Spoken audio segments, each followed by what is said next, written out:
আমাদের মাননীয় প্রধানমন্ত্রী জনাব তারেক রহমান দিনাজপুরে কাহারোল উপজেলায় সাহাপাড়া খাল খননের উদ্বোধনের মাধ্যমেই এই কর্মসূচি শুরু করছেন।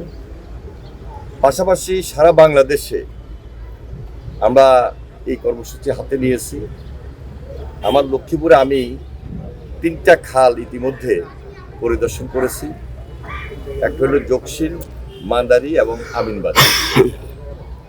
এর সঙ্গে অনেকগুলা কানেক্টেড খাল আছে। সবচেয়ে উল্লেখযোগ্য যেটা, যে খালগুলো আমরা খনন করব, ঠিক আছে, কিন্তু এই খালের মধ্যে যে পরিমাণ বর্জ্য পড়ে আসছে বা দখল হয়ে আছে, এগুলা যদি আমরা কোনোভাবেই না সরিয়ে নিই তাহলে খাল খননের যে বেনিফিট সেটা আমরা পাবো না। সেজন্য একদিকে খাল খনন কর্মসূচি অব্যাহত থাকবে, পাশাপাশি সবার সহযোগিতা প্রয়োজন। যে যারা অবৈধভাবে দখলদার এবং এই যে বিভিন্ন ময়লা আবর্জনা বর্জ্য এখানে ফেলেন, তারা আরও বেশি সজাগ এবং সতর্ক হতে হবে। সবার আন্তরিকতা এবং সহযোগিতার মাধ্যমে আমরা যে কর্মসূচি হাতে নিয়েছি এটা সম্পূর্ণভাবে সাকসেস হবে বলে আমি মনে করছি।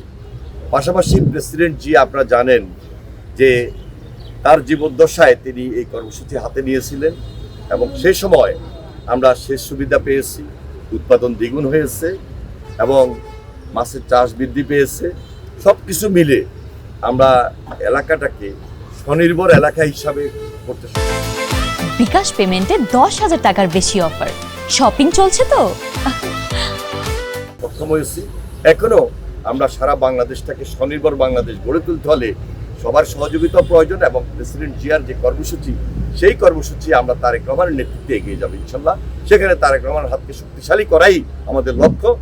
এটা দেশবাসীর প্রয়োজনে এবং এই দেশের মানুষের সুবিধা বা স্বার্থের কারণে।